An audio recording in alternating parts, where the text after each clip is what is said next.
Bonjour à tous, ici Locas, votre compteur du Trading Card Game. Aujourd'hui, on force l'arrêt, on force l'étude sur une carte absolument magnifique, superbe, il n'y a pas d'autre mot. Si vous avez vu mes deux vidéos précédentes, vous savez quel est son intitulé. C'est bien entendu la dernière de la Sainte Trinité de la première génération, Pyrolivet Alternatif, actuellement disponible qu'au Japon sur le set Eevee Heroes. J'en profite pour vous dire qu'à compter de la prochaine vidéo, le concept va un tout petit peu évoluer puisque je vais faire intervenir des tierces personnes. En tout cas, je vais essayer de prendre contact avec certains actifs du trading card game sur la sphère YouTube, histoire de leur donner tout simplement le choix d'une carte qu'ils affectionnent particulièrement, qu'ils souhaiteraient que j'étudie. Voilà. Cela me permettra de me donner un petit challenge, en l'occurrence d'une carte qui ne m'inspire pas forcément au préalable, et puis d'établir quelques recherches et pourquoi pas découvrir quelques pépites après tout.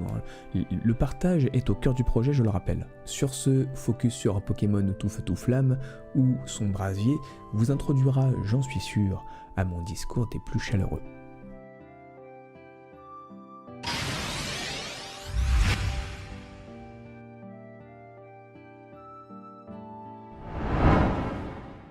Pyrolivet Alternatif.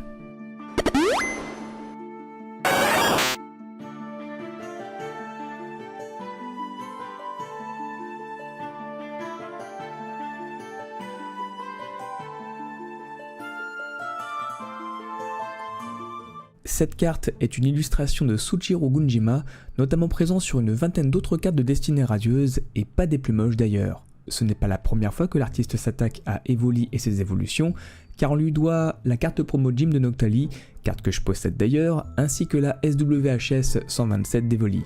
Pyroli est donc illustré au coin d'un feu de cheminée, dont il est lui-même la source. D'ordre général, et dans l'inconscient collectif, le feu est très souvent associé à un tempérament impulsif, voire même colérique.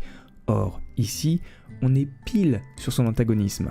Pyroli apparaît calme, posé et parfaitement en osmose avec son environnement. De plus, ce que je relève, c'est que cette œuvre transpire, sans mauvais jeu de mots, la confiance et la maîtrise de ses aptitudes.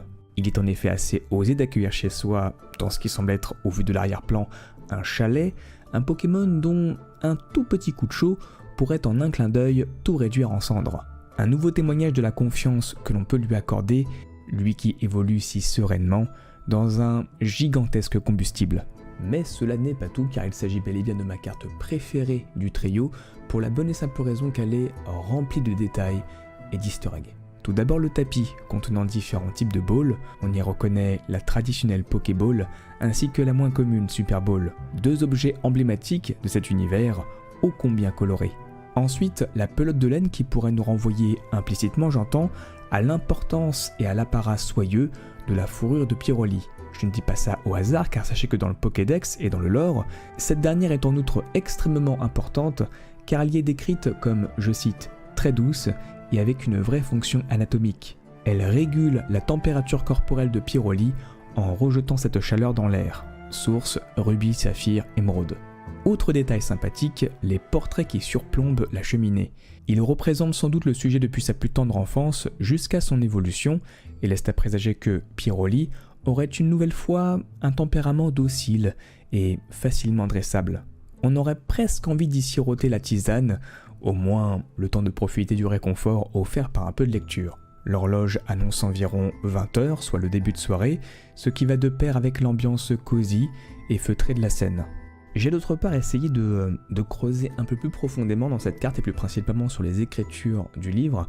Je les ai comparées entre autres à l'alphabet Zarbi, malheureusement sans succès, j'ai fait chou blanc comme on dit, pas plus de détails en tout cas à vous fournir, pas plus de secrets à relever de ce point de vue là.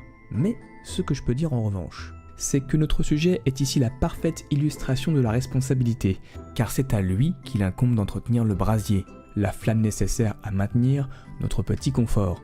Son faciès est d'ailleurs loin d'être enjoué, mais est globalement concentré à remplir la tâche qu'il s'est lui-même imposée, à savoir veiller qu'à son contact, nous nous sentions chez nous. Une carte absolument magnifique, où le travail effectué sur les jeux d'ombre et de lumière est juste à couper le souffle.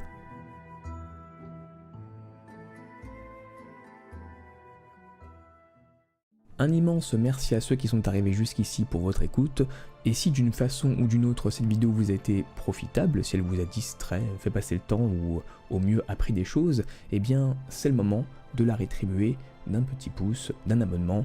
Vous connaissez la chanson, un partage très important. Je m'en vais de ce pas la remettre dans son petit socle en plexiglas, et voilà le travail, si c'est pas joli tout ça. Bref, je vous dis à très bientôt. Pour la prochaine carte, je pense que l'on va aller titiller comme ça du coin du bâton, pourquoi pas un des emblèmes de Pokémon. Je pense notamment à un Dracofeu. Oh, on verra bien. Allez, patience, et bien sûr, révérence.